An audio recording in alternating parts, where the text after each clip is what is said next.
Salut les amis, salam alaikum, j'espère que vous allez bien, que vous êtes en forme et en bonne santé les amis, content de vous retrouver aujourd'hui en ce jour de l'Aïd el-Fitr. Je présente d'ailleurs à toute la communauté musulmane un joyeux Aïd 2026. J'espère qu'il a été passé avec la famille et j'ai une pensée aussi bien sûr pour toutes les communautés à l'international qui sont opprimées dans le monde. Hein. On connaît bien sûr la situation des Gazaouis, mais pas que. Voilà, donc je vous alors, que se passe-t-il? Voilà, j'ai perdu là. Donc, je vous souhaite un excellent Aïd à tous et on va faire cette chronique habituelle, comme d'habitude, avec Monsieur Jacob Cohen. Bonsoir, bonsoir à tous et bonne fête à tous ceux qui la fêtent. Voilà, Monsieur Cohen, merci encore pour votre disponibilité et votre ponctualité hein, habituelle, Monsieur Cohen. Alors, on va continuer sur l'actualité et cette guerre au Moyen-Orient qui dure et qui perdure. Et ce soir, nous avons intitulé l'entretien euh, trahison, la trahison de Trump. Non, c'était quoi déjà, pardon? J'ai oublié Euh, le titre. je crois que c'est la trahison sioniste envers Ah oui, oui, oui. Voilà. leur La trahison sioniste protégé du Golfe, quelque chose comme ça. Oui. envers ses alliés collabos. Voilà, voilà. Alors, je vous laisse commencer Et comme d'habitude, Monsieur Cohen, et puis on verra s'il y a des questions tout au long de l'entretien. À tout de oui, suite. parce qu'en fait, ces pays du Golfe qui ont tout sacrifié, leur dignité, leur fric, leur pétrole, ils ont tout sacrifié à la protection américano-sioniste. Voilà. D'abord, ils ont commencé avec les Américains ils leur ont tout donné. Je crois que c'était un peu la caverne d'Ali Baba pour l'Amérique.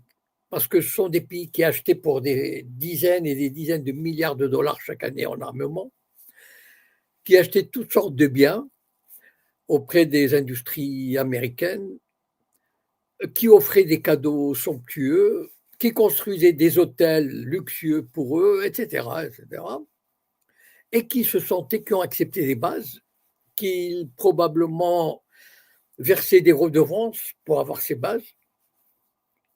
Bref, ils vivaient dans un paradis artificiel. Vous connaissez l'expression, le paradis artificiel. Bon. Donc, ils étaient un peu comme, ils étaient drogués un peu, voilà. Et ils se croyaient en sécurité. En plus, ils ont eu la bénédiction sioniste puisqu'ils ont signé, soi-disant, les accords d'Abraham qui leur garantissaient la paix, la sécurité, le bonheur. Qu'est-ce qu'on peut rêver de plus quand on a la protection des Yankees et des sionistes? C'est le bonheur absolu. Bon. Et voilà, le réveil a été un peu brutal. Voilà, c'est un euphémisme, mais j'ai vraiment envie de me moquer un peu quand même, d'être un peu sarcastique. Parce que quand on a affaire à des gens aussi stupides, aussi lâches, aussi faibles, euh, je crois que la leçon qu'ils reçoivent me remplit d'une joie immense. Voilà, j'ai hâte de les voir retourner dans leur tente et d'être obligés de manger des dattes, voilà, et de monter sur des chameaux. Et j'espère que l'Amérique leur prendra tous les milliards qu'ils ont mis là-bas. Parce qu'en fait, et pourtant ils ont été avertis, hein. C'est-à-dire, vous savez, quand ils ont voulu, il y a eu des moments de tension. On l'a dit ici, que l'Iran avait dit une chose, c'est que s'il y a une guerre, elle sera régionale. C'était clair. C'est-à-dire, elle concernera tout le monde. Évidemment, les pays du Golfe ne le croyaient pas parce qu'ils se sont dit, qu'est-ce qu'on a à faire, nous? ils oublient tout simplement qu'ils ont laissé s'installer des bases américaines, des soldats, des radars de surveillance, etc. Enfin, tout l'armement. Et donc, ils sont des complices.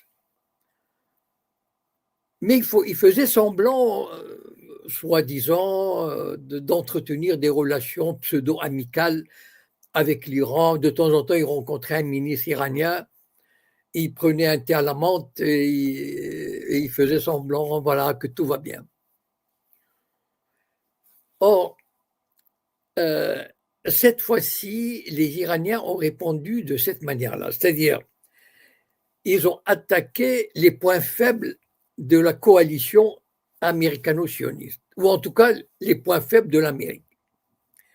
Et les points faibles de l'Amérique, c'était et le détroit d'Ormuz et toutes les installations militaires auxquelles l'Iran s'est attaqué avec succès, puisque les radars ont été détruits, les bases ont été détruites, les hôtels où les Américains se réfugiaient, les soldats américains se réfugiaient ont été touchés. Cependant, les Iraniens sont des gentlemen. C'est incroyable comment la barbarie est d'un côté et la galanterie et l'humanisme de l'autre. Et pourtant, l'Occident dégénéré, pour reprendre l'expression de quelqu'un dont je ne me souviens plus, l'Occident dégénéré, il est d'une barbarie, enfin incommensurable. Moi, je ne vais pas vous faire la liste de ce qu'ils ont commis depuis 2 ou 3 semaines. Pourtant, les Iraniens ont averti publiquement, et peut-être par d'autres voies, qu'ils ne sont pas intéressés à toucher les centres économiques des pays du Golfe, à condition que les leurs ne soient pas attaqués. Ils n'ont attaqué, ils l'ont dit d'ailleurs aux pays du Golfe. Nous n'attaquons que les actifs militaires américains, les actifs qui contribuent à l'agression américaine. Voilà. Par contre, on n'a pas envie d'attaquer vos installations, etc. Mais à condition qu'on n'attaque pas les nôtres. Or, si les Israéliens et les Américains avaient un minimum de considération pour ces roitelets qui leur ont donné des milliards et des milliards, ils les auraient épargnés. Parce que ça, la trahison sioniste. Parce qu'en fait, les Américains ne voulaient pas toucher au pétrole, ni au gaz. Parce qu'ils savaient que ça allait se retourner contre eux d'une façon ou d'une autre. Et puis, mais les Israéliens, non seulement ont touché le pétrole, mais ils ont touché la plus grande, comment on peut appeler ça, usine de production, de transformation du gaz. J'ai oublié le nom, en Iran. Et tout fiers, ils ont dit, voilà, nous l'avons bombardé. Au point que le président américain a dit, je ne savais pas. Bon, de 2 choses l'une, où il est à la ramasse et il obéit à peu. C'est pas faux, hein. Et il est pris en otage par Israël de toute façon. Mais les Israéliens sont allés de l'avant. Parce qu'en fait, il faut comprendre une chose, quelle est la logique des Israéliens? Ils n'en ont rien à fiche des richesses des pays du Golfe. Ils peuvent très bien semer le chaos et qu'ils crèvent. C'est ça la trahison. Parce que si vraiment c'était des alliés, encore une fois, combien de fois j'ai mis en garde n'importe quel pays arabe qui croit, malheureusement pour lui, qui pense pouvoir établir un modus vivendi avec le régime sioniste.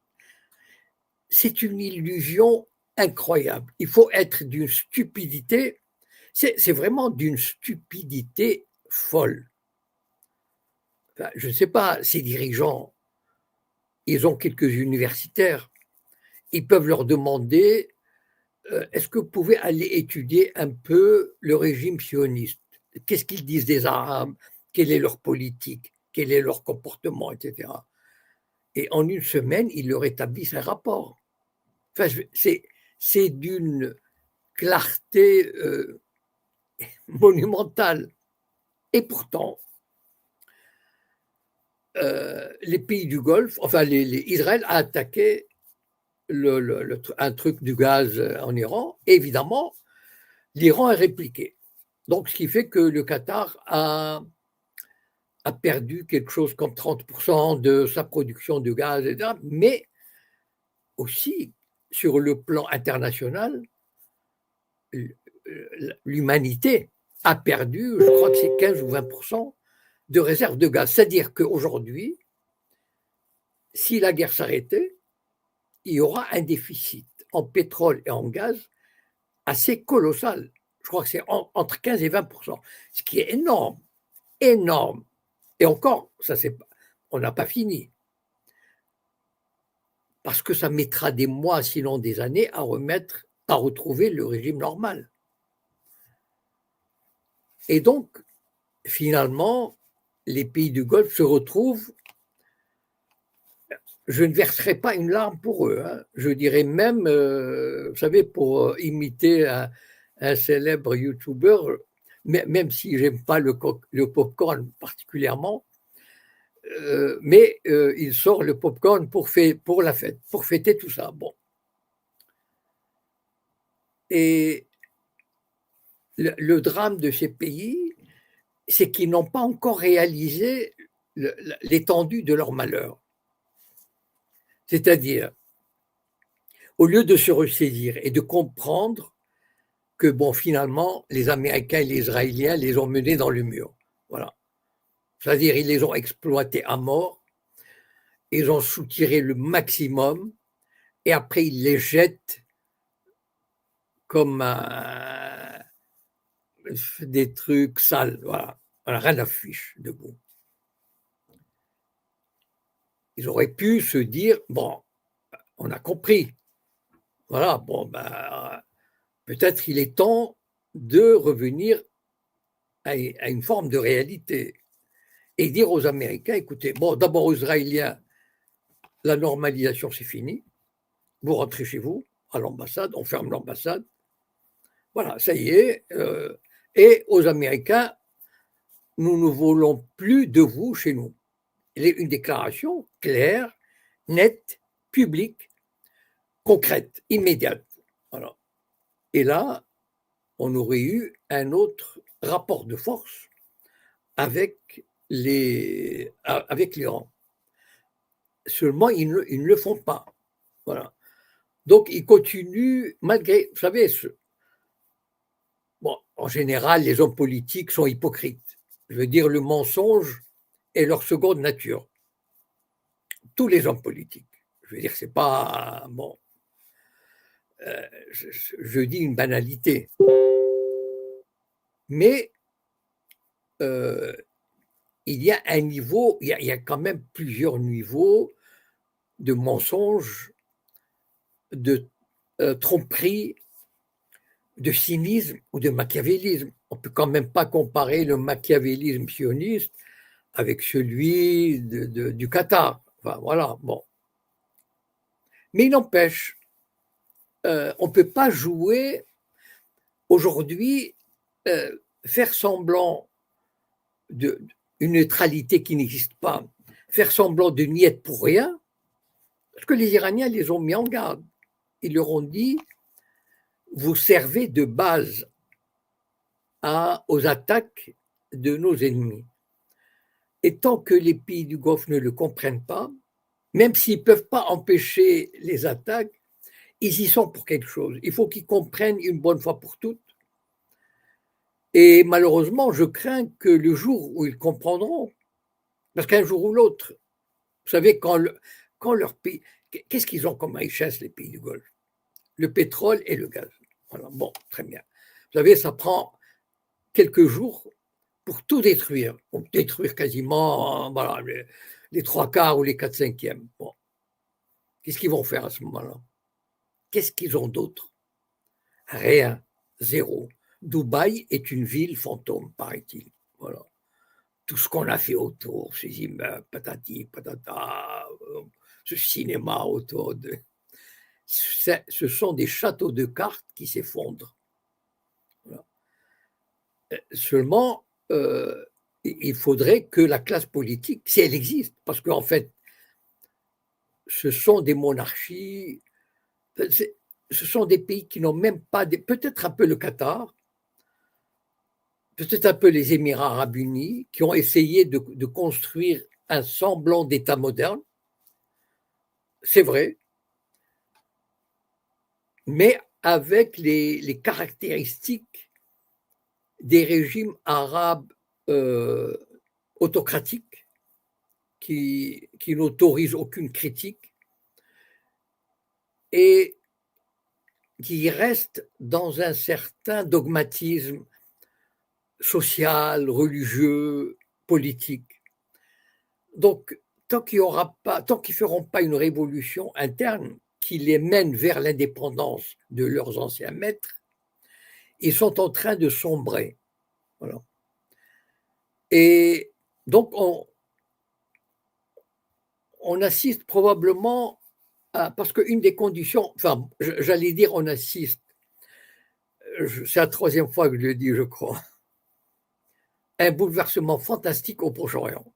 C'est-à-dire, l'Amérique va perdre son influence sur la région. Je pense que il est presque impossible qu'on revienne au statu quo ante, c'est-à-dire la situation qu'il y avait avant. C'est impossible. Matériellement parlant, c'est impossible. Voilà, parce qu'il faut reconstruire des bases. Ce sont des bases qu'on a mis je ne sais pas combien d'années à construire. Et donc, toutes les productions, tous les circuits de distribution, etc. Et une des conditions posées par l'Iran, vous savez, il y a des tentatives de pourparlers. Il est même possible, parce que Trump, il est pris à la gorge, et c'est une course de vitesse pour lui. Il y a énormément de choses qui se passent aux États-Unis. Il y a eu, par exemple, hier et avant-hier, ce qu'on appelle, comment on appelle ça déjà, en anglais, c'est des hearings, c'est-à-dire on a convoqué le chef de la CIA, on a convoqué la présidente, enfin la chef des services de renseignement, Tulsi Gabbard, et on les a bombardés de questions, et on sent quand même que le régime vacille. Voilà, parce que, bon, manifestement, on se rend compte que c'était une guerre non préparée, mal préparée, inutile. Et vous savez, les Américains, je viens d'entendre un Américain, un citoyen lambda, qui a dit « Avant, je payais 27 $ pour faire le demi-plein, aujourd'hui, c'est 40 ». Est-ce que vous imaginez ce que c'est pour la vie d'un Américain? Vous savez, les Américains ne sont pas riches, hein, contrairement à ce qu'on pense. Vous savez, cette image, c'est vrai, dans les années 60, un ouvrier pouvait avoir une maison, une voiture, enfin, tout. Aujourd'hui, même avec 2 salaires, la vie est très difficile. Et vous imaginez, les Américains, la voiture, c'est leur... Enfin, je ne sais pas comment dire, mais c'est le prolongement de leur être. Ils ne peuvent pas exister sans bagnole. De 27 $ à 40. Et encore, ce n'est pas fini. Parce que chaque jour qui passe, les destructions s'accumulent et on tente. Aujourd'hui, le pétrole est à 110 €. Ça veut dire qu'il a presque doublé. Doublé. Et encore parce qu'il y a des magouilles. Par exemple, on a libéré 400 millions de barils de réserves stratégiques, etc. Mais le jour où le prix réel sera appliqué, ça va être la catastrophe. Et malheureusement, enfin, je le dis avec un certain sourire, mais il n'y a pas de quoi sourire, franchement. Je ne comprends pas que l'humanité entière ne mette pas Israël et l'Amérique à l'amende et devant au pied du mur pour qu'il arrête cette folie. Parce que, comme je vous ai dit la semaine dernière, les engrais ont augmenté de 30%. Est-ce que vous imaginez le nombre de pays rien que l'alimentaire, enfin, tous les experts prédisent une crise alimentaire sans précédent dans 6 mois. Et pourtant, on continue. C'est un monde de fous. Ben voilà, je ne sais pas. En tout cas, pour revenir à notre point de départ, la disparition, en tout cas, disons, oui, la quasi-disparition de ces monarchies, en tout cas leur affaiblissement, etc. Pour moi, c'est une très bonne nouvelle, pas pour nous, pour ceux qui ont envie d'un autre monde, pas d'un monde où des bédouins qui sont mis une couronne sur la tête avec la bénédiction du pouvoir britannique, parce qu'en fait c'est ça. Vous connaissez la définition du cheikh de Koweït? Parce que le Koweït était une province irakienne. Vous savez, quand l'Irak a envahi le Koweït, c'était uniquement pour récupérer sa province. Le Koweït était une province irakienne arrachée par la Grande-Bretagne, et on a mis un cheikh pour dire c'est un pays indépendant. Et en fait, il y avait une blague comme ça qu'on disait dans les années 70, le cheikh du Koweït est un Britannique qui a un kéfier qui a un truc sur la tête, là, je ne sais plus comment ça s'appelle. Voilà. S'il y a des questions, j'espère ne pas avoir été un peu long.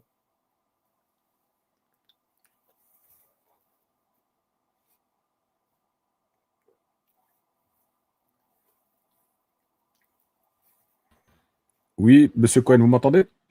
Oui, oui. Oui, donc je disais non, non, pas du tout. Vous n'avez pas été très long. On est à 20 minutes, donc à peu près une bonne 20 minutes pour votre argumentaire. Moi, j'ai une question, Monsieur Cohen, c'est concernant l'assassinat de Ali Larijani. Oui. Moi, ce qui m'a un petit peu mis la puce à l'oreille de son assassinat, pardon, c'est qu'il avait un jour auparavant écrit une lettre, un texte en appelant la Oumma islamique à la résistance contre Israël et les États-Unis.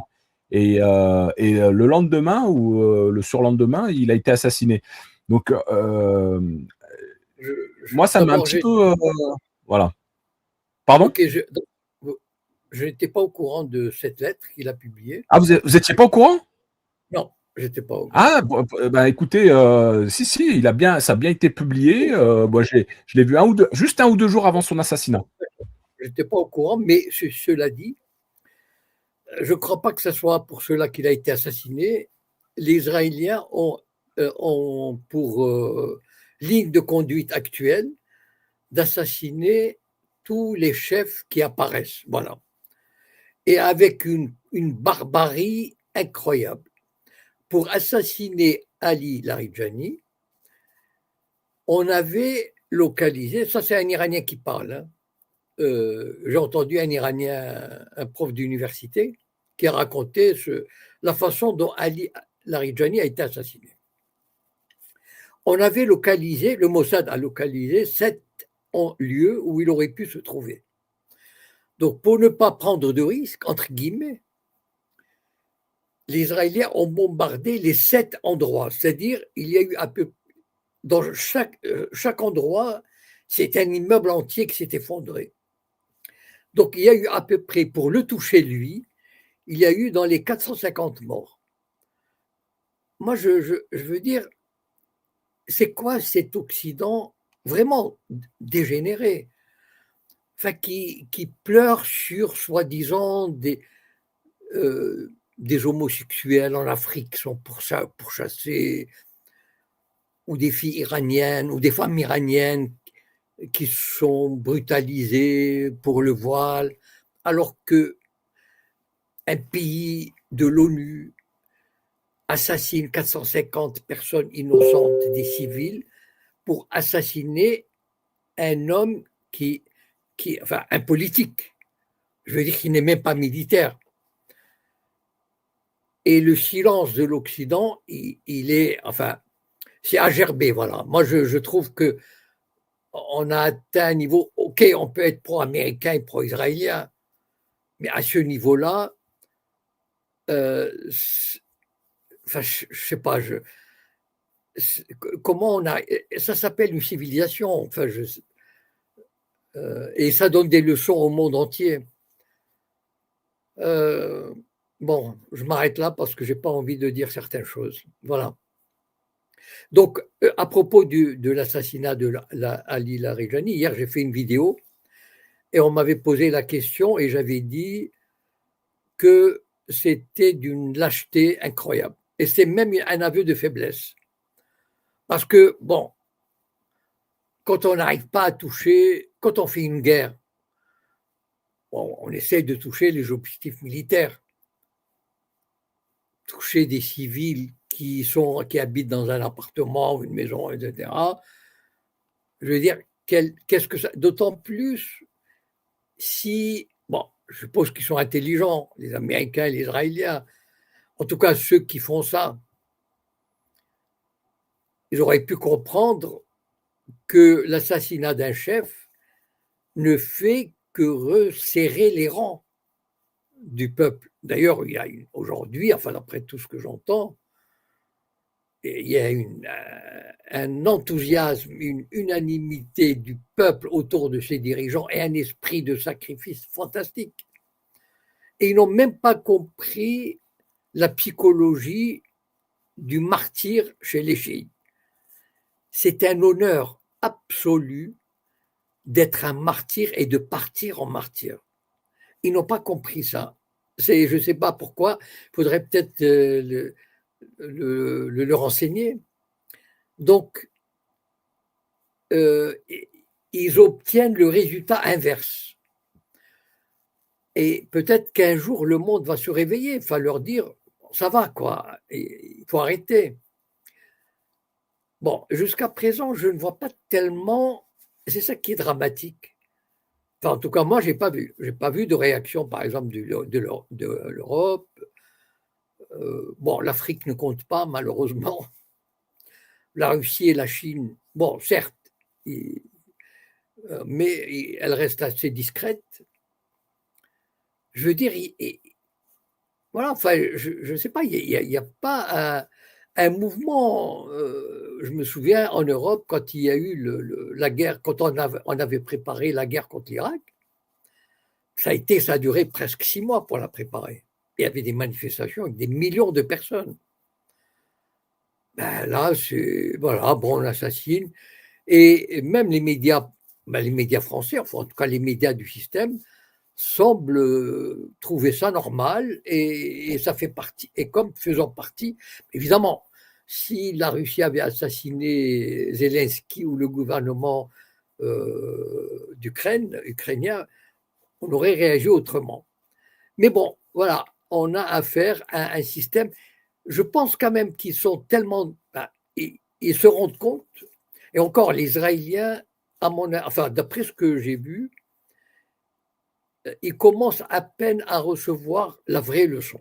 Voilà. Et je pense que dans une semaine ou deux, ce sont eux qui vont supplier pour obtenir un arrêt. Parce que là, les Iraniens vont sortir, ils ont commencé à sortir leurs vrais missiles. Voilà. Ils ont déjà détruit la raffinerie de Haïfa et d'autres, la gare routière de Tel Aviv. Là, je pense que les Israéliens vont comprendre. Malgré la censure et tout, ils vont finir par réaliser ce que c'est de faire la guerre, de cette guerre-là à Lyon. Alors, Voilà. Monsieur Cohen, justement, vous nous parlez de ces infrastructures là qui sont touchées par les bombardements de l'Iran. Faut savoir qu'il y aura des conséquences, comme vous l'avez dit, très très graves et à long terme, puisque je ne sais pas si vous vous souvenez de l'attaque terroriste qu'il y avait eu sur le site gazier de Tighentourine en Algérie. Mais ce site-là, il Oui. a fallu 7 ans pour le remettre en route. Bien sûr. Ah oui, Donc, mais imaginez-vous les conséquences avec les bombardements qu'a fait l'Iran là sur les sites aujourd'hui. Donc, on va vers une crise très très grave là. Ah oui, et je ne comprends pas que le monde ne se mobilise pas, enfin les gouvernements, l'ONU, etc., ne se mobilisent pas parce qu'ils ont la trouille de l'Amérique et d'Israël. Voilà, il faut dire les choses. Hein. Ils ont la trouille de l'Amérique et d'Israël. Ça aurait été la Russie qui aurait fait ça, bah, on aurait vraiment entendu. Mais là, l'Inde, on l'entend pas, etc. Mais ça va être terrible. Les conséquences vont être désastreuses. Mais vous savez, bon, enfin, ça c'est une remarque comme ça en passant. C'est pas la première fois que l'humanité fait des conneries pareilles. Donc voilà, ça sera une autre à inscrire à son palmarès. Voilà. Alors, Monsieur Cohen, avant de donner la parole à William qui est avec nous là sur TikTok, je voudrais vous faire écouter la déclaration quand même du ministre des Affaires étrangères français, Jean-Noël Barrot. Je ne sais pas si vous l'avez entendu. Non, non. Bah, écoutez, parce que en fait, quand il s'agit de l'Iran, ce n'est pas de la légitime défense. Mais là, par contre, quand il s'agit d'Israël qui est attaqué là par le Liban, bah, Israël est en droit de se défendre. Je vous fais écouter, vous allez halluciner de la déclaration de Jean-Noël Barrot. La décision inadmissible et irresponsable du Hezbollah, que nous avons condamnée avec la plus grande fermeté, de se joindre aux agressions iraniennes contre Israël, faisant primer le soutien au régime de Téhéran sur la stabilité et la sécurité du Liban, et entraînant ce pays dans une guerre dont ne voulaient ni ses autorités, ni sa population.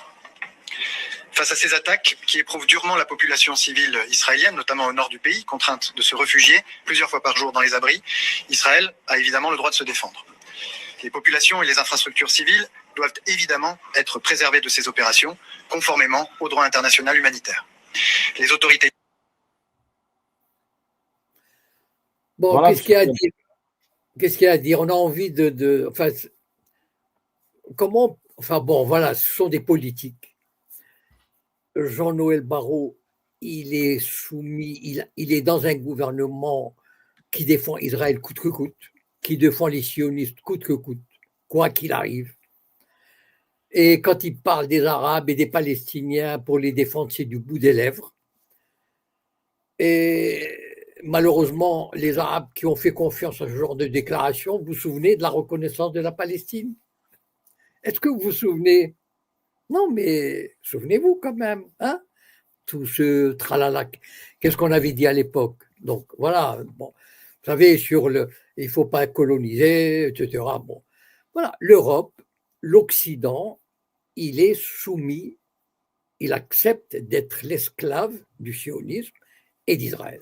Bon, voilà, bon, qu'est-ce qu'il y a à dire? Donc tout découle de ça, et voilà. Bon. Donc, il va falloir que les populations, en tout cas en France déjà, aillent chercher l'information ailleurs. On a l'impression qu'ils sont complètement endoctrinés, Monsieur Cohen. Ben, c'est-à-dire, le drame aujourd'hui, c'est que, je ne sais pas, pour ceux qui ont connu les années 80-90, il y avait encore des médias indépendants. Le Monde était indépendant, Libération était indépendant. Donc, il y avait pléthore de médias, et aujourd'hui, bon, on l'a vu avec le Covid et la suite, pour ne pas prononcer le mot imprononçable, c'est que, mais aujourd'hui, d'abord, tous les médias, même Libération et l'Humanité, hein, même le monde diplomatique, il faut le savoir, sont subventionnés par le gouvernement, et subventionnés fortement. L'Humanité reçoit, je crois, entre 5 et 6 millions d'euros par an. Libération, 10 millions par an, enfin, je ne sais pas, ou plus. Et tous les médias, Ouest France, etc., reçoivent du fric. Ben, ils obéissent. Et aujourd'hui, il y a la ligne, c'est d'être pro-israélien à tout prix. Je pense que même si Israël lançait une bombe atomique, on dirait que c'est la légitime défense. Voilà. Donc, enfin, moi, il n'y a plus rien qui m'étonne. Et c'est normal, ils sont dans la ligne. Voilà. Et d'ailleurs, vous n'avez qu'à voir. Vous portez un t-shirt Free Palestine, ben, vous allez avoir des problèmes. Voilà. Donc, nous sommes dans une Europe qui a admis une bonne fois pour toutes, enfin une bonne fois pour toutes, je ne sais pas, mais en tout cas pour le moment, une soumission totale et absolue, à part l'Espagne, voilà, et un peu l'Irlande. L'Espagne, chapeau, voilà. D'ailleurs, sur la guerre menée par l'Amérique, et puis ils ont rappelé leur ambassade en Israël, etc. Donc, mais la plupart presque tous les pays européens, presque tout l'Occident, il est soumis, pour toutes sortes de raisons sur lesquelles on ne va pas revenir, mais voilà, il accepte, il est prêt à tout pour accepter ce que fait Israël. Voilà. Donc il faut plus, on n'a pas à s'étonner quand ça arrive. Malheureusement, c'est comme ça, voilà. Voilà. Alors, on va donner la parole à. Ah, pardon. Oui. Et comme les pays arabes, jusqu'à présent, dans leur écrasante majorité, suivent le mouvement, comme l'organisation de la conférence islamique, 56 pays arabo-musulmans sont impuissants, divisés et impuissants, il ne reste plus grand monde pour mener la résistance. Voilà. Hélas. Là, il reste l'Iran. Hein. Elle tient encore debout aujourd'hui, heureusement. Jusqu'à quand? On ne sait pas. On va donner la parole à William. Oui. Oui, bonsoir tout le monde. Vous m'entendez? Oui, bonsoir. Salam alaikum avec mon blog. Bonsoir, M. Cohen. Bonsoir. Alors, j'aimerais justement rester sur ce que vous disiez il y a un instant, sur le fait de traduire aujourd'hui justement ce mot soumission qui revient souvent, je trouve, et revenir vraiment à la base, à la source de ce mot, parce qu'on l'utilise souvent depuis un moment, et mis à part les questions géopolitiques que vous avez, bon, je suis pas tout à fait d'accord avec tout ce que vous dites, mais quand même vous avez des analyses assez pertinentes. La géopolitique, bon, on a compris, hein, moi je suis de 73, donc c'est pas d'aujourd'hui que ça dure. Contrôler les gazoducs, les routes maritimes, voilà. Bon, c'est le nerf de la guerre. Mais mis à part ça, moi j'aimerais revenir quand même, parce que j'ai l'impression que tout ça, c'est un peu l'arbre qui cache la forêt. J'aimerais revenir quand même à la source, puisque aujourd'hui, on voit le paradoxe aujourd'hui aux États-Unis, c'est que il y a pas très longtemps, il y a deux jours, le responsable antiterrorisme de Donald Trump a démissionné. Vous êtes au courant, hein, M. Cohen? Oui, Monsieur Kent. Monsieur Kent, exactement. Oui. Donc le paradoxe, il est là, c'est que la source, voilà, la vraie source pour moi, elle est là.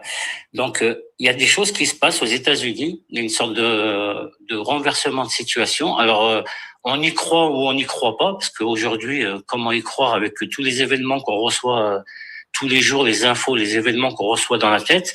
Bon, faut vraiment prendre son temps pour analyser. Mais bon, moi j'estime que moi je suis assez vieux, donc j'en ai connu des conflits, des guerres. Je suppose sans doute vous aussi, Monsieur Cohen. C'est pour ça qu'on a quand même un peu de recul par rapport à ça. L'analyse de l'histoire nous raconte souvent les événements d'aujourd'hui et on a l'impression que c'est un remake, quoi.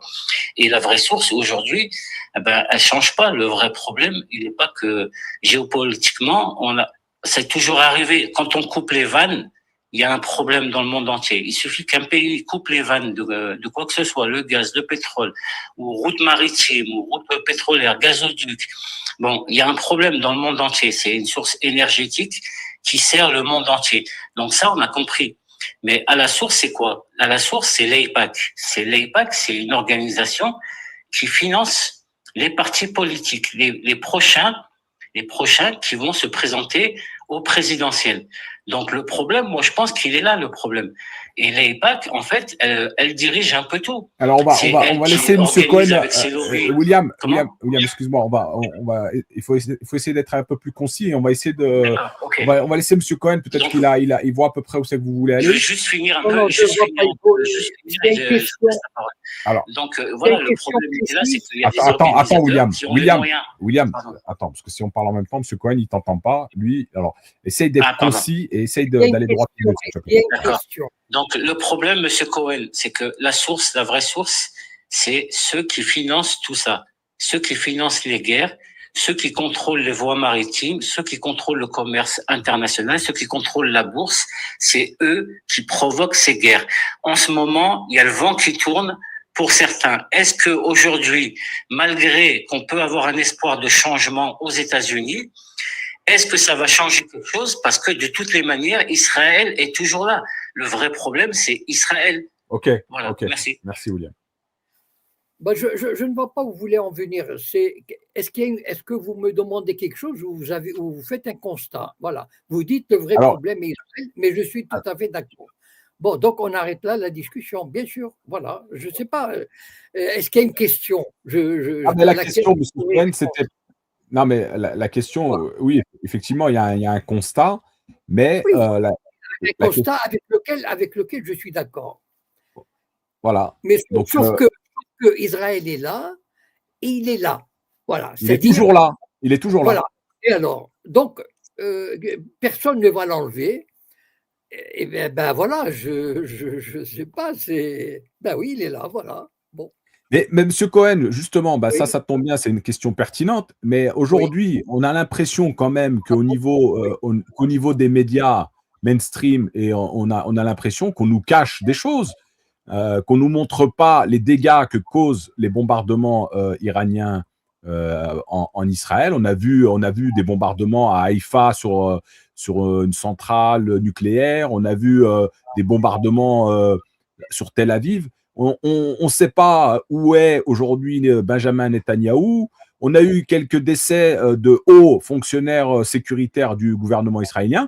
Donc finalement, aujourd'hui, on n'a pas vraiment plus d'informations sur l'état, l'état et comment dirais-je, ce qui en découle aujourd'hui de cette riposte iranienne au sein du gouvernement israélien.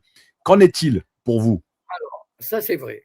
C'est-à-dire que, a priori, voilà comment je vois les choses à travers ce que j'entends, bien sûr, à travers les témoignages que j'écoute et les analyses faites par des personnes très bien renseignées, et américaines ou iraniennes, c'est que les vrais bombardements, c'est-à-dire jusqu'à présent, les bombardements étaient assez espacés, mais avec des vieux missiles chargés de, comment dire, parce que Israël s'était préparé, apparemment, à recevoir des missiles par quantité, et donc ils avaient établi plusieurs niveaux de protection. Et donc ces niveaux de protection sont en train d'être enlevés un par un avec des missiles pas très, enfin voilà, des vieux missiles. Et c'est à partir de cette semaine que l'Iran commence à envoyer les missiles lourds qui ont une charge d'une tonne, avec des sous-munitions, etc. Et c'est vrai qu'il y a une censure absolue en Israël sur ce qui se passe, mais il y a quand même des informations qui filtrent, notamment par exemple, enfin, j'ai vu, enfin j'espère qu'il n'est pas faux, mais en tout cas j'ai entendu une source enfin, relativement bien informée, que comment dire, la raffinerie de pétrole de Haïfa a été, en tout cas, endommagée sérieusement, c'est-à-dire, et qui représente 60% de la consommation de carburant dans le pays, donc ce qui est colossal. Et que la gare routière à Tel Aviv a été touchée. Ce qui est, enfin, pour ceux qui ne connaissent pas bien sûr ce que c'est une gare routière, en Israël, c'est pratiquement la gare où il y a, je ne sais pas moi, une centaine d'autobus ou 200 qui partent chaque jour. Enfin, c'est juste hallucinant. C'est un nœud routier absolument essentiel, voilà, dans la vie du pays. Ça irait pratiquement, de Tel Aviv, on peut aller dans toutes les directions du pays, les bus qui partent toutes les 15 minutes, toutes les 30 minutes, partout, etc. Et s'ils l'ont fait, c'est qu'ils ont. En tout cas, j'ai entendu ça, je n'ai pas vu d'image, mais je pense que c'est un site important. Après, il y a une censure, c'est vrai, et donc, mais je ne sais pas jusqu'à quand ça va durer cette censure. En tout cas, il y a des images qui passent, quelques images que j'ai vues, Mais encore une fois, pourquoi je ne les relais pas? Parce que je me méfie un peu du moment que. Parce que même quand je vois euh, comment dire, une explosion, mais avec des voitures immatriculées en Israël. Je connais l'immatriculation israélienne, ou bien qui parlent hébreu, les sauveteurs qui parlent hébreu, etc. Je me dis que peut-être c'est une vieille vidéo de l'année dernière, etc. Vous savez, on apprend à devenir méfiant. Voilà. Donc, c'est pour ça que je relais très peu de vidéos sur ce qui se passe parce que je n'ai pas d'informations fiables à 100%. Mais ce que je sais, c'est qu'il y a des salves régulières qui vont sur Israël. Voilà. Ça, c'est sûr. Voilà. Après, bon, vous savez, de toute façon, ils ne peuvent pas cacher très longtemps ce qui se passe. Hein. Un jour ou l'autre, on finira par apprendre, en tout cas, une bonne partie de la réalité. Oui. Alors, il y a pas mal de monde là qui veut vous poser des Oui. questions, Monsieur Cohen. Donc, on va essayer d'être concis. Tous ceux qui montent pour prendre la parole et poser la question, essayez d'être concis, allez droit au but, s'il vous plaît, que Monsieur Cohen puisse répondre. Amalek, bonsoir. Ah, bah, il est descendu. On va donner la parole à Gilles.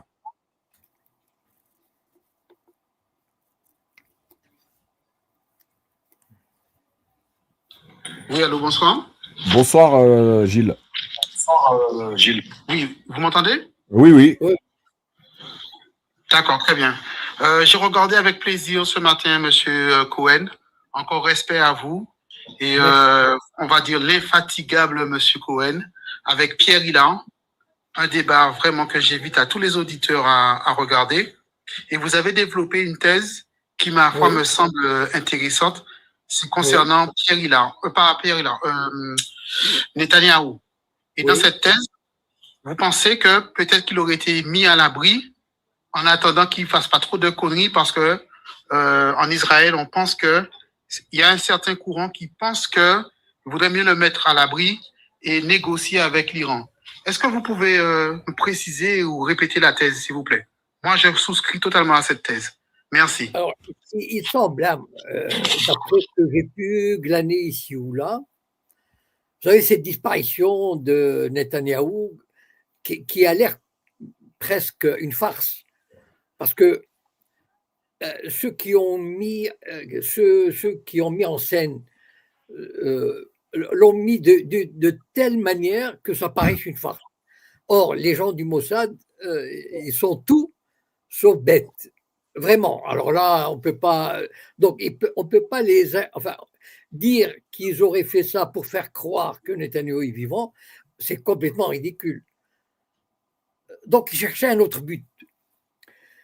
Et il semble d'après certaines sources, et ça c'est une hypothèse, mais qui a ses défenseurs, c'est que Netanyahou semble poser problème à l'État profond en Amérique et en Israël.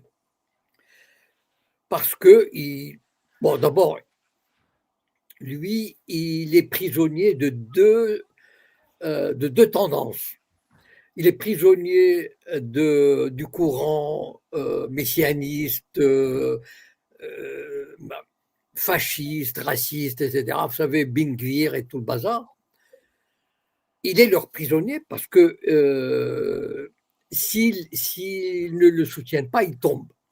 Et s'il tombe, il y a des chances qu'il aille en prison. Voilà, parce qu'il est en jugement. Et donc, il est prisonnier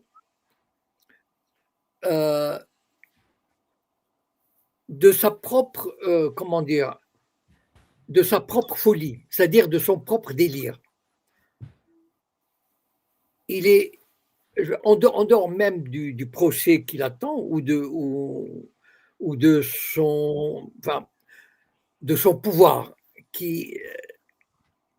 est-ce qu'il semble être dans une fuite en avant qui aurait pu mettre en danger un tas de monde. Voilà. Ah.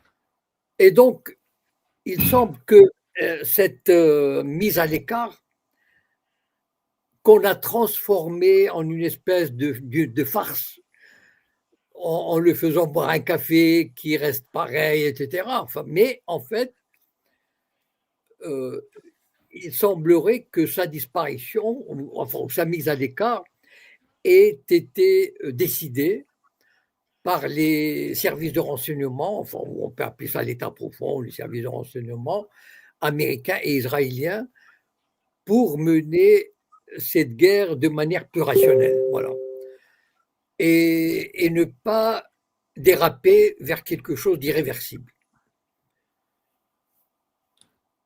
Bien sûr, on pense au nucléaire, on pense à des attaques peut-être qui pourraient rien que enfin voilà. Donc ça, c'est la théorie que j'ai entendue il y a à peu près 2 jours par des gens très sérieux et qui semble, bon, je vous dis pas que c'est moi-même, je peux pas, enfin même ceux qui le disent n'ont aucune certitude, voilà. Donc c'est une hypothèse que j'avais évoquée hier parce qu'elle m'avait semblé correspondre à mon avis, il y a en ce moment, il y a un rapport de force énorme. C'est pas un rapport de force, un bras de fer colossal qui ne paraît pas publiquement parce que ça ne peut pas, entre un pouvoir aux États-Unis et le pouvoir israélien, c'est que le tandem est en train de tanguer. C'est-à-dire de vraiment, on n'imagine pas les secousses telluriques qu'il y a aux États-Unis sur l'appui à Israël. Et Netanyahou apparaît comme celui qui a, comme un sorcier, qui était venu. Vous savez, il est allé aux États-Unis 7 ou 8 fois en une année. Je veux dire, c'est presque. Enfin, c'est comme s'il avait une résidence secondaire. Bon. Et donc, on estime qu'il a exercé une influence assez étrange, bon, sur Netanyahou, sur son entourage, et qui aurait pu mettre en danger, et qui pourrait mettre en danger même l'alliance profonde entre l'Amérique et Israël. Parce qu'à long terme, si ça continue sur cette lancée, on peut quasiment dire que les jours du lobby sioniste aux États-Unis sont comptés. Peut-être pas les jours, pas les semaines, pas les mois, mais il y a une tendance profonde, mais vraiment presque inarrêtable, que cet appui, il est de plus en plus contesté. Il y a aujourd'hui ce qui était inimaginable il y a 2 ans. Vous avez des sénateurs, des représentants, des gouverneurs, par exemple le gouverneur de Californie, le démocrate, qui veut se présenter aux élections de 2028. Il a déclaré, et moi je les ai entendus, des sénateurs, ils déclarent publiquement, voilà, nous ne recevons aucun dollar de l'AIPAC et nous n'avons pas envie de recevoir $1 de l'AIPAC. Nous sommes indépendants de l'AIPAC, voilà. Et ça, il y a un mouvement qui semble, d'ailleurs, vous avez entendu parler de Charlie Kirk, qui a été assassiné.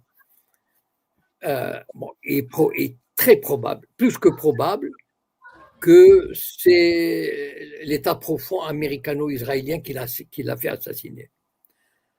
Parce qu'il a influencé des millions de jeunes, des millions et des millions, et on sait qu'il a été menacé parce qu'il a été en train de changer d'optique. Il a réalisé qu'Israël était un danger pour l'Amérique.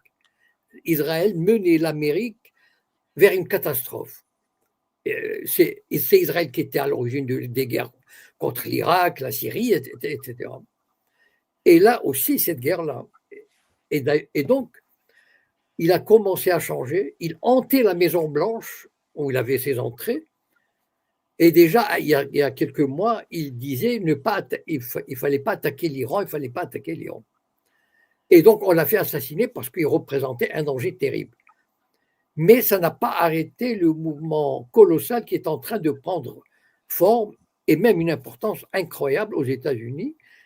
Et donc, probablement que l'État profond américain et l'État profond sioniste, c'est-à-dire les chefs des renseignements, etc., conscients de ce danger, auraient mis, voilà, plutôt Netanyahou de côté pour, colmater les brèches, voilà, et revenir à une forme de rationalité des rapports et éviter l'effondrement, parce que probablement que les États profonds des deux pays ne souhaitent pas cette rupture.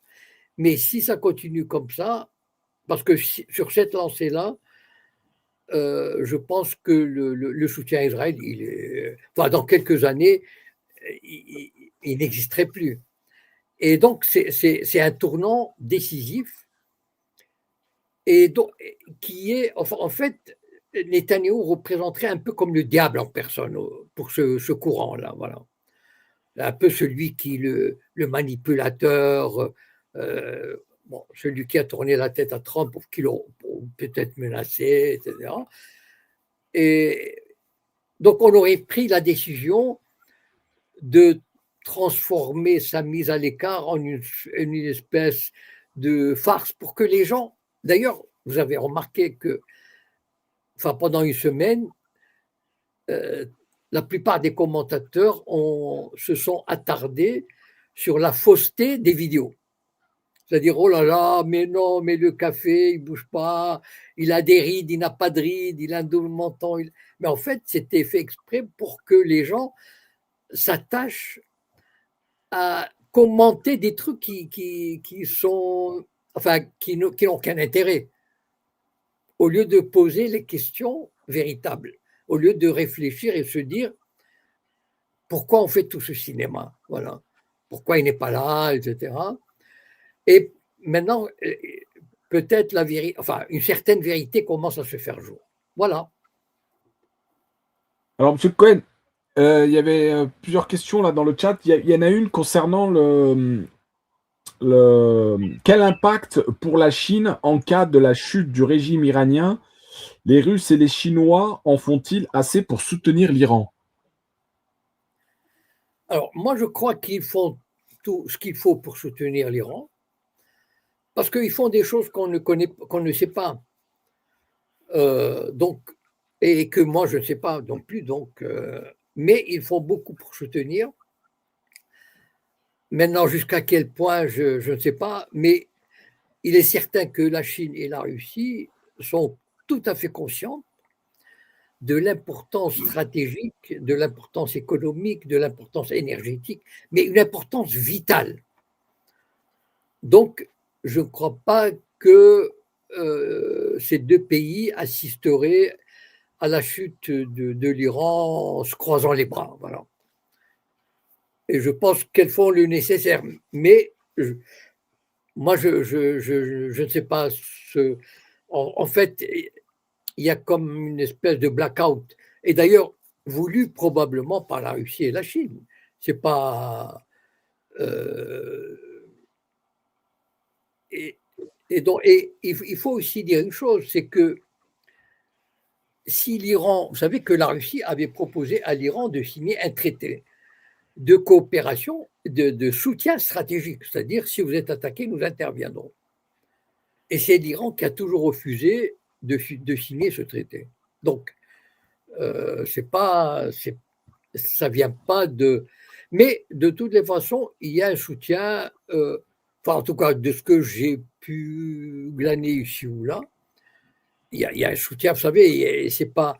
Alors, d'abord, au niveau des missiles, je pense que l'Iran dispose de tout ce qu'il faut, mais ce dont l'Iran a besoin, c'est de renseignements, des satellites qui fournissent des coordonnées, etc. Enfin bon, moi je suis incapable d'en parler, mais c'est à ce niveau-là que c'est important. Voilà.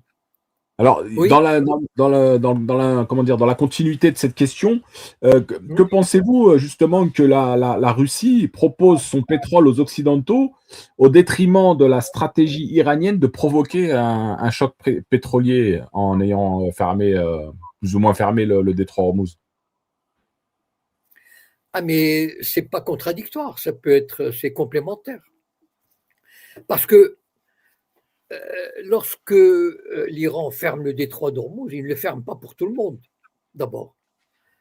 Donc, D'ailleurs, effectivement, ils ont prononcé là. J'ai vu une information hier, je crois, qu'elle était prête à laisser passer des navires si ils payaient une taxe de 2 millions de dollars par navire.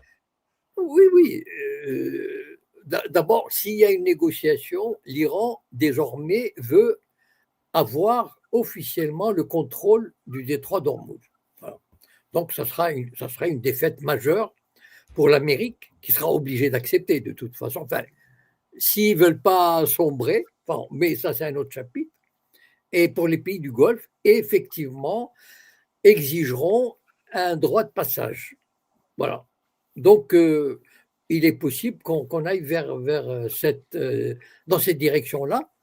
Mais ce que font la Russie sur le pétrole et le blocage, enfin le blocage partiel du détroit d'Ormuz, ce n'est pas contradictoire. C'est-à-dire, la Russie et l'Iran ont intérêt à ce que le pétrole circule pour les pays amis et gêne les autres. Voilà. Ouais. Et puis effectivement, et puis en plus de ça, malgré tout, le prix du baril il a augmenté, donc c'est bénéfique aussi. Bien sûr. Alors on a Flitox, salam alaikum, bonsoir. Salam alaikum, Wari. Bonne fête de l'Aïd. Merci. Salutations à Monsieur Jacob. Ouais, mon compte, effectivement, il a sauté, donc c'est pour ça que j'ai dû en faire un autre. Pas de Et bon, souci. bref, ne nous attardons pas trop, étant donné que l'émission avance et qu'il y a certainement des gens qui souhaiteraient intervenir. Monsieur Cohen, ma question se situe au niveau de vos interventions à travers les émissions d'altitude, dans lesquelles vous mentionnez ne pas tout à fait croire en la théorie du grand Israël. Mais ne voyez-vous pas, Monsieur Cohen, qu'au vu de ce que nous voyons donc de l'intervention israélienne au Liban, de l'invasion, ne pensez-vous pas que cela donne du crédit dans la mesure où est-ce que l'Israélien affiche une prétention claire et nette de vouloir donc contrôler les territoires libanais. Et il a fallu que Hezbollah lui empêche durant toutes ces décennies. Si ce n'eût été les Hezbollah, depuis longtemps que le territoire aurait été englouti. Merci, Monsieur Cohen. Merci beaucoup, Ali. Merci. Alors, pour vous répondre succinctement, ça dépend ce que vous entendez par Grand Israël. Quand on dit du Nil à l'Euphrate, je n'y crois pas du tout. Pourquoi? Mais tout simplement pour une raison simple et évidente. Israël n'a pas les moyens militaires, démographiques, surtout démographiques, pour s'étendre. Il y a 7,5 millions de juifs israéliens et il ne faut pas oublier une chose. Ils avaient occupé Gaza de 1967 à 2005.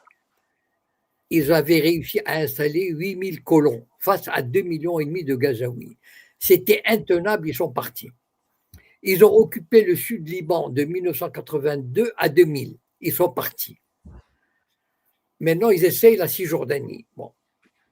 Mais rien que s'ils arrivent à garder le sud Liban et Gaza, ça serait déjà…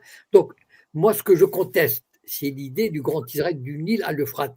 Pas parce qu'ils n'auraient pas envie de le faire, mais parce que, humainement parlant, c'est impossible.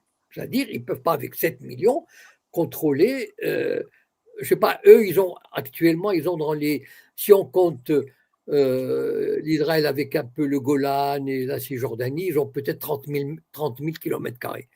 C'est peut-être deux ou trois départements. Voilà. Et vous voulez qu'ils aillent conquérir la Jordanie, une partie de l'Irak, une partie du Sinaï, une partie de l'Arabie Saoudite, ils devraient avoir une armée de 2 ou 3 millions ou 4 millions. Donc, c'est ça que c'est pas dans le fait qu'il… Mais moi, ma théorie, c'est que, en fait, le grand Israël pour eux, ça veut dire que Tel Aviv domine le monde arabe. C'est-à-dire, il y a un centre qui est à Tel Aviv et qui dicte la politique à tout le monde arabe. Et ça, c'est une réalité. Donc, en fait, ils ont constitué un empire qui n'ont pas besoin de dominer, d'administrer directement, comme ils font en Cisjordanie. Non, il suffit qu'ils disent je veux pas ça, je veux ça, je veux pas ça, je veux ça. Voilà. Et les autres obéissent. Voilà. Et donc c'est un empire pas virtuel, mais disons c'est un empire avec un centre qui dicte aux 22 pays arabes la marche à suivre. Et jusqu'à présent, à peu près, ils y sont arrivés. Voilà dans quel sens j'entends le Grand Israël. Pas au sens territorial du terme, enfin en tout cas du Nil à l'Euphrate. Hein. Mais bien sûr, ils ont des ambitions territoriales. Mais ces ambitions territoriales, pour le moment, sont limitées au Sud-Liban, à Gaza et probablement à l'est du Jourdain. Un jour ou l'autre, ils finiront par le prendre. Si ça continue comme ça, bien sûr. S'ils sont encore vivants, enfin, s'ils existent encore. Bon. Mais par Très bien. contre, oui, allez-y. Non, très bien. Votre réponse, elle est très claire. On a bien compris le sens du Grand Israël pour vous. Monsieur Cohen, il y avait tout à l'heure, vous nous avez parlé d'une condition pour que la guerre cesse, Oui. en parlant donc du contrôle total du détroit d'Ormuz par l'Iran. Oui. Mais quelles seraient les autres conditions que pourrait imposer l'Iran pour que la guerre cesse? Alors, les autres, c'est les réparations.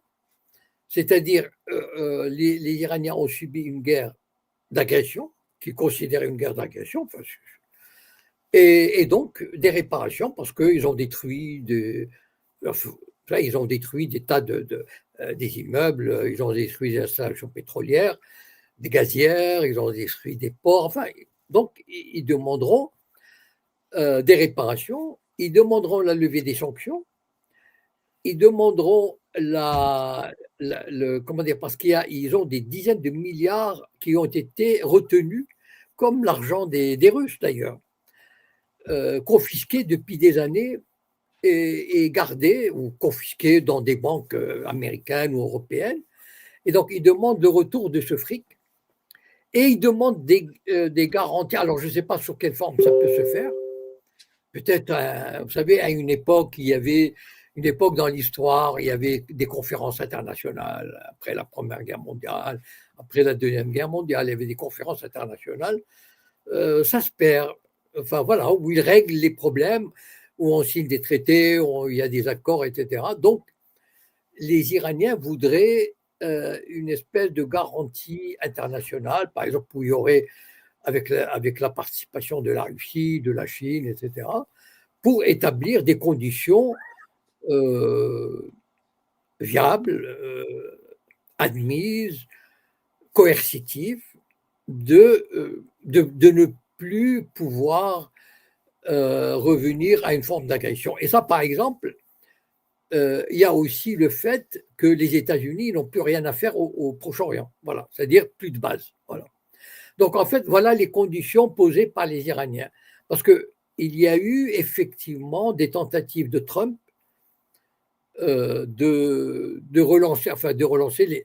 Enfin, il n'a honte de rien, ce type. Enfin, je veux dire, c'est. Mais bon, bien sûr, ces offres ont été rejetées avec condescendance et avec dérision. Voilà. Mais s'il y a des négociations, cette fois, je pense que les Iraniens vont s'accrocher à ces principes. C'est assez humiliant pour l'Amérique, mais les États-Unis Trump est dans un dilemme. Chaque jour qui passe est une catastrophe pour lui. Économiquement parlant, on a vu sur la situation en Amérique, l'inflation, le prix de l'essence, etc., le chômage, enfin tout ce qui s'ensuit. Et puis l'opinion mondiale, et en même temps les élections qui approchent et où il risque de perdre la majorité, donc de se retrouver, parce que ce n'est pas seulement de perdre la majorité. S'il y a une majorité démocrate à la Chambre des représentants, ils vont entamer une procédure d'impeachment, c'est-à-dire de l'empêcher de gouverner et de le traduire en justice. Donc, il risque gros. Donc, il a intérêt à trouver une solution. Mais il aimerait bien, par exemple, il était tenté de dire, bon, voilà, nous avons réalisé nos objectifs, on s'arrête. Voilà. Nous avons réalisé nos objectifs, on s'arrête. Sur moi, les Iraniens leur ont dit, ah non, mais nous, on continue. Hein. Donc, c'est ça le problème. Et donc, il est coincé. il est coincé et où il fait vite et bon, il avale une couleuvre ou 3 couleuvres, ou bien ben, il attend et ça devient, d'autant plus que dans son camp, ça commence à bouger. Je veux dire, vous savez, j'ai parlé tout à l'heure du chef de la CIA et du chef de comment elle s'appelle, Tulsi Gabbard, qui est la directrice de tous les services de renseignement. Et elle a fait comment dire, une déposition mi-figue, mi-raisin. Enfin, pour ceux qui veulent, enfin, qui comprennent assez l'anglais. Et elle n'a pas, enfin, elle a essayé de s'en tirer sans enfoncer Trump, mais elle n'a pas non plus soutenu à 100%. D'ailleurs, on dit qu'elle elle va probablement être éjectée. D'ailleurs, Trump l'avait humiliée il y a quelques mois. Enfin, je ne sais pas si vous vous souvenez, vous savez, quand il avait bombardé au mois de juin l'année dernière, Tulsi Gabbard avait déclaré 3 mois auparavant que l'Iran ne faisait aucune recherche, ne faisait aucun progrès pour l'armement nucléaire. Et quand on a rappelé, quand Trump a voulu bombarder, on lui a dit, mais Tulsi Gabbard, il a dit, j'en ai rien à fiche de Tulsi Gabbard, elle peut dire ce qu'elle veut. Donc il avait humilié publiquement.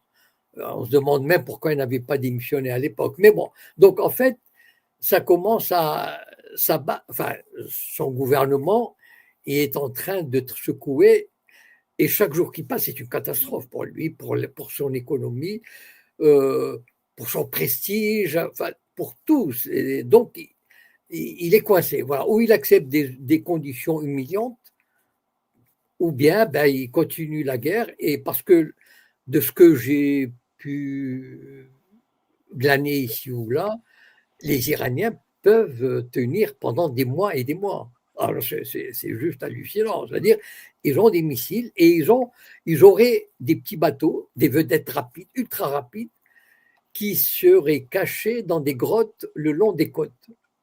Parce que les Iraniens, bon, ont préparé, on peut pas les accuser de naïveté, même s'ils ont montré une forme comment dire, de bienveillance pendant toutes ces années où ils n'ont pas réagi, etc. Bon, mais ils sont préparés. Ils ont préparé, par exemple, vous savez, pourquoi le gouvernement iranien ne s'est pas effondré? Parce que il s'était dit, voilà, ils sont organisés de la manière suivante. Si on assassine le guide suprême, il y aura le successeur est là. Voilà. Si on supprime le chef d'état-major, il a un successeur. Et son successeur, il a un autre successeur. À tous les postes de commandement, il y a cette hiérarchie-là qui est définie à l'avance. Et ils ont ajouté une chose, c'est qu'ils ont une 60aine de commandements régionaux qui ont une totale indépendance. C'est-à-dire, celui qui commande, par exemple, à Machhad ou ailleurs, il a à sa disposition des missiles, des forces armées, etc. Il n'a pas besoin d'attendre, il a une feuille de route. On lui dit si le chef est assassiné, si le chef d'état-major est assassiné, voilà ce que vous avez à faire. Vous êtes libre de le faire comme vous voulez le faire. Et c'est ça qui a fait que cette séance de décapitation du guide suprême et des chefs militaires, enfin d'une 30aine de personnes, l'année dernière et cette année de plus pas une 20aine de personnes, n'a pas. Je veux dire, les Iraniens ont réagi dans l'heure qui a suivi. C'est-à-dire, ils ont perdu le chef d'état-major, enfin, etc., mais ils ont réagi dans l'heure qui a suivi. Et ça a paniqué. Enfin, je veux dire, ils ne comprenaient pas. Trump ne comprenait pas. Il disait, bon, voilà, on lui avait dit, on va décapiter et vous allez annoncer la victoire. Mais, ouais. Donc, et l'Iran, il a de quoi tenir, il a tout. C'est-à-dire du point de vue de la nourriture, de l'eau, de l'énergie. Et c'est un peuple résilient. Il est capable de supporter n'importe quelle condition et ils ont l'armement nécessaire pour faire du mal à tous les alliés d'Israël et à Israël dans la région. Donc, on est parti pour, bon, j'allais dire des festivités. Non, c'est bon. Mais en fait, bon, c'est quand même je regrette de le dire, mais ça fait plaisir. Vraiment, ça fait plaisir, pour une fois, qu'Israël reçoive des coups, et j'espère qu'il recevra encore plus de coups, beaucoup plus forts. Et l'Amérique, ces deux pays méritent un châtiment exemplaire. Voilà. Il faut Alors, bien Monsieur que ça Cohen, arrive. ouais, Oui, oui, Monsieur Cohen, merci encore pour votre réponse. Aujourd'hui, Trump aurait déclaré que les États-Unis voudraient dialoguer avec l'Iran. Alors, c'est Trump hein, qui a déclaré. Donc, il voudrait que les États-Unis. oui. Il affirme que les États-Unis veulent dialoguer avec l'Iran, mais qu'il n'y a personne à qui parler car leurs dirigeants sont tous partis. Donc, ça, c'est Trump qui dit ça. Mais en fait, la réalité, c'est que Trump aurait tenté de contacter le ministère iranien des Affaires étrangères et le bureau de Khamenei au sujet d'un cessez-le-feu, mais ça a été systématiquement rejeté. Trump est un clown. Voilà. C'est-à-dire, d'abord, il ne sait même pas, il n'a aucune ligne de conduite. C'est ça le drame. C'est un businessman qui est failli, qui est habitué aux combines, enfin bon, des trucs, les combines euh, les plus irrégulières. Et il est à la tête d'un pays et il ne sait pas, il croit le diriger comme il aurait dirigé un club de golf ou un projet immobilier. Voilà. Donc, un jour, il dit ceci, enfin, et c'est pas moi qui le dis, enfin, les meilleurs spécialistes américains, comme Scott Ritter, etc., enfin bon, et ils le disent, c'est un type qui est totalement imprévisible, instable, et qui, le matin, il peut dire ceci, et l'après-midi, le contraire. Et donc, et en fait, c'est pour ça que bon, aujourd'hui, maintenant, les Iraniens, ils ont compris. Ça veut dire, s'il veut discuter, très bien, mais à nos conditions. Vous les acceptez, c'est très bien, mais on n'arrête pas. Il n'y a pas de cessez-le-feu, puisque les Iraniens, ils ont un programme et ils continueront jusqu'à ce que l'autre camp accepte. Et je pense, à mon avis, dans 2 ou 3 semaines, comme on a vu en juin, lorsque les Israéliens auront reçu des coups suffisamment ciblés, forts, et qu'ils se rendront compte que la société israélienne est en train de s'effondrer, ce qu'on avait vu le juin l'année dernière, la panique de la société. Là, hier, je l'ai dit, vous savez, dans la vidéo, les Israéliens donnent cette impression de force, d'unité, de combat. Moi, je les connais de l'intérieur. C'est des lâches. Ils ont des grandes gueules, mais ils sont prêts à s'entretuer pour n'importe quoi. C'est un pays, c'est une jungle. Et l'année dernière, on a vu des milliers d'Israéliens payer 3 000, 4 000 $ pour une traversée à Chypre. C'est ça le pays qui résiste. Mais regardez les Iraniens, la différence. Non, ce sont des gens qui vraiment. C'est pas un peuple. D'abord, c'est pas un peuple uni. Ce sont des ennemis les uns des autres, des adversaires les uns des autres. Ils se détestent. Les religieux détestent les laïcs, les religieux, les gens de gauche détestent la droite. Enfin, c'est un ensemble absolument dément. C'est dément. Et donc, et ce sont ils ont la trouille. Vous les voyez. Regardez les Iraniens comment, quand aux funérailles de Khamenei, mais ils sont sortis par dizaines de milliers. Et ils ont dit, bombardez-nous si vous voulez. Alors que les Israéliens, quand ils vont dans les abris, ils se disputent les places dans les abris. Ben, je veux dire, ce sont des. Vous savez, il y a une certaine artificialité dans ce pays. Les gens, on a amalgamé des gens qui viennent de n'importe où. Et on veut en faire un pays. OK. Mais ça semblait prendre à un moment donné, bon là je fais un peu d'histoire si vous permettez, ça a semblé prendre dans les années 70-80 Mais après, on a commencé les vraies divisions du pays. C'est-à-dire, d'abord parce que il y a quelque chose qui n'a pas été prévu au départ, c'est que aujourd'hui, ils ont presque entre 25 et 30% de religieux. Or, ces religieux sont des parasites, au sens social, économique du terme. Moi, j'ai des religieux dans ma famille, je sais de quoi je parle.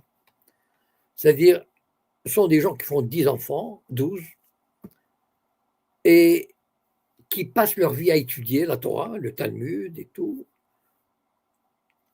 et qui veulent avoir un appartement et une subside et sans travailler. La plupart ne travaillent pas. Ils sont inactifs, au sens vrai du terme, c'est-à-dire ils ne sont pas laboureurs, ils ne sont pas menuisiers, ils ne font pas l'armée. Vous imaginez le taux de reproduction, d'autant plus qu'ailleurs, les vrais, enfin les Israéliens, les intellectuels, etc., quand ils ne sont pas homosexuels, ils font un enfant ou deux. Voilà. Ou ils partent. Voilà. Et donc, c'est un pays qui est en train. Et puis, il y a une résurgence d'une droite fascisante qui a envie de faire main basse sur la justice. C'est-à-dire, avant, il y avait un système judiciaire indépendant et hautement qualifié. Et ils ont voulu faire une réforme judiciaire qui mettrait la justice aux ordres du gouvernement. Il y a aussi une espèce de... il n'y a plus cette liberté d'expression. Par exemple, on n'a jamais vu ça en Israël. Il y a des profs qui sont exclus de l'enseignement parce qu'ils ont posté, parce qu'ils ont critiqué le 7 octobre, des juifs israéliens. Enfin, donc, je veux dire, c'est un système qui tend vers la charia juive, qui tend vers la fascisation, la violence, et en même temps des inégalités. Vous savez qu'Israël fait partie de l'OCDE. Vous savez ce que c'est l'OCDE? Ce sont les 35 pays occidentaux qui sont l'Organisation de la coopération et du développement économique. Voilà. Israël est passé d'un État communiste, quasi communiste, dans les années 60-70. C'est l'État où il y a le plus d'inégalités à l'OCDE. Est-ce que vous imaginez ça? Vous savez qu'il y a, en Israël par exemple, il y a 100 000, je ne sais plus le chiffre, de toute façon, il ne baisse jamais. Vous savez, les rescapés de la Shoah. Mais ça, c'est une autre histoire. Je ne sais pas, ils sont 100 000 ou 150 000.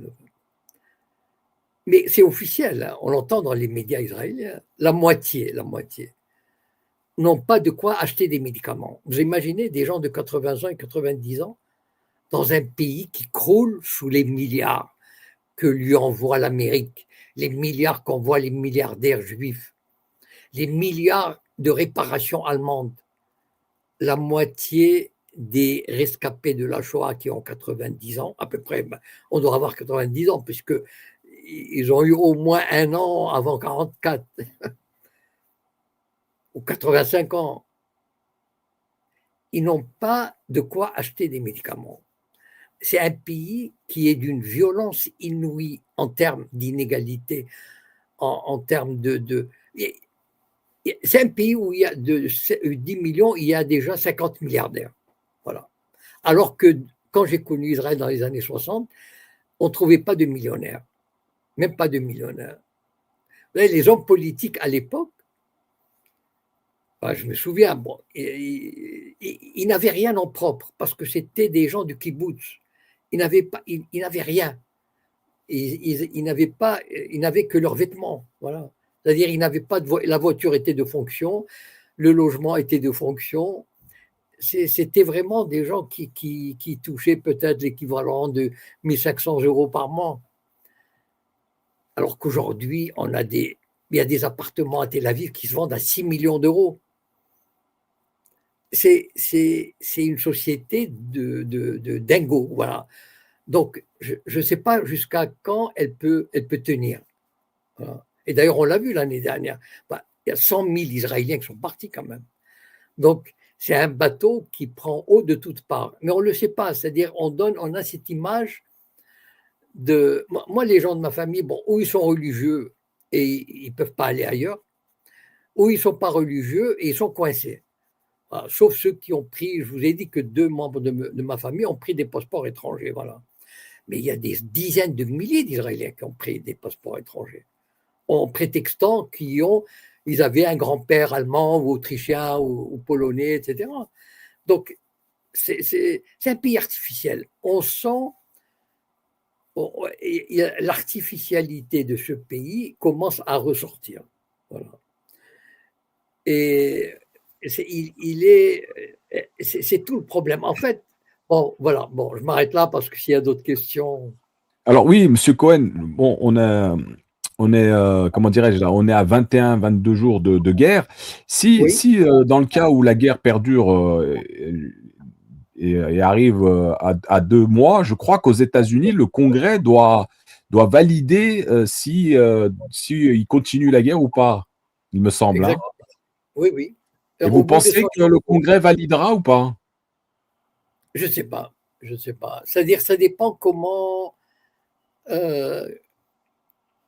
Ça dépend comment ça va évoluer. Parce que, bon, il y a une majorité. Le problème en politique, c'est que les députés, les sénateurs, etc., ne votent pas selon leurs convictions. Ils ont la discipline de parti. Comme ici, je veux dire, bon, voilà, un député du macroniste, il va voter ce que lui dira Macron. Voilà, c'est logique. Enfin, c'est la logique politique. Voilà, c'est comme ça que ça marche. Donc les républicains, ils font front derrière leur président, parce qu'ils ne peuvent pas faire autrement. Même s'ils ne sont pas d'accord, ils font semblant d'être d'accord. Mais à un moment donné, vous savez, aux États-Unis, ce n'est pas comme en France. En France, on vote pour un parti. Aux États-Unis, le sénateur et le représentant, il est très ancré dans sa circonscription. Il a des comptes à rendre à ses électeurs. Donc, il y va régulièrement. Et les électeurs vont lui dire, mais écoute, le prix de l'essence, le prix des... Vous avez vu cette vidéo qui circule sur Telegram il y a 2 jours, je n'ai pas enregistré, c'est dommage. Dans un supermarché américain, ils montrent des produits, des steaks, etc. Mais je vois des prix en dollars. C'est ahurissant. Enfin, je ne sais pas comment. Et donc, comme je vous ai dit tout à l'heure sur cet Américain qui dit je payais $27 pour faire le demi-plein, aujourd'hui c'est 40. Et on n'est que, enfin, à 3 semaines, enfin maintenant un peu moins de 3 semaines, mais dans 1 semaine, dans 2 semaines. Donc en fait, le représentant et le sénateur rendent des comptes aux électeurs. Ce n'est pas comme ici, le député n'en a rien à fiche. Et souvent, il y a des élections. Il y a des contestations. Par exemple, mettons, vous avez un sénateur, il veut se faire réélire. Il n'a pas sa place garantie. C'est-à-dire, il y a quelqu'un qui vient du parti, il lui dit je conteste la place. On va faire une préélection, c'est-à-dire, on va laisser les électeurs choisir qui de nous va représenter, va avoir le droit de se présenter à l'élection du sénateur. Vous voyez ce que je veux dire? C'est-à-dire, il y a un match avant le match, mais au sein du Parti républicain et au sein du Parti démocrate. C'est comme ça que ça marche. Donc, vous allez avoir celui qui va le contester, il va dire, vous avez envoyé un sénateur qui appuie la guerre de Trump, qui nous a fait ceci, cela. Les électeurs américains, ils ne sont pas cons non plus. Donc, ils se disent, et d'ailleurs, on l'a vu, il y a eu des élections partielles, etc., où les partis républicains qui défendaient Trump ont été laminés. Donc, on sait déjà la tendance. Et donc, politiquement parlant, c'est très compliqué pour le Parti républicain et pour Trump. Parce que les sénateurs, ils ne sont pas garantis que ceux qui vont aller devant les électeurs dans quelques mois, ils ont intérêt à prendre des positions favorables au peuple. Sinon, ils seront balayés. Donc, est-ce que... Moi, j'ai dit tout à l'heure, Trump n'a pas, enfin, comme ça, c'est une opinion personnelle comme ça, plus le temps passe et plus c'est mauvais pour Trump. Voilà. Plus la pilule sera difficile à digérer parce que les vrais problèmes commencent pour lui, sur le plan intérieur et sur le plan international. Très bien. Merci, M. Cohen, pour la réponse. Il y a Boudi qui est avec nous. Bonsoir, Boudi.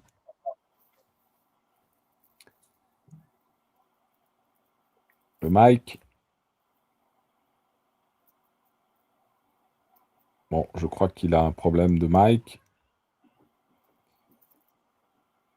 Alors.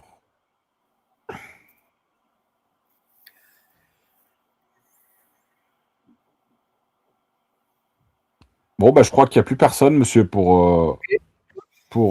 moins qu'il y ait sur Twitter, peut-être, Albert Ali qui est là, que je salue, In the Mix, Bart. Est-ce que vous avez une question, peut-être, à monsieur Cohen sur la situation au Moyen-Orient? On a Une fait dernière. le Bon, bah, écoutez, monsieur Cohen, merci à vous. Ben, c'est moi. Donc, je vous souhaite une bonne soirée et puis une bonne continuation et puis une bonne fête pour tous ceux qui la fêtent. Voilà. Eh ben, merci, monsieur Cohen. Un bon week-end à vous et à la semaine prochaine. À la semaine prochaine. Ciao. Voilà les amis, je salue tout le monde. On était à peu près 1 millier ce soir entre YouTube, TikTok et Twitter, pas grand monde, mais en tout cas, je salue tout le monde. Je souhaite encore un excellent Eid à tous les musulmans. Que la paix soit sur vous et bien sûr, on se retrouve la semaine prochaine, même heure. Tous ceux qui sont arrivés après l'émission, vous avez la possibilité de la retrouver en rediff sur YouTube. Abonnez-vous à la chaîne Altitude. Pour celles et ceux qui veulent faire un petit geste, vous avez le petit lien sur le bandeau en haut. N'hésitez pas. Que la paix soit sur vous. À vendredi prochain. Salam alaikum.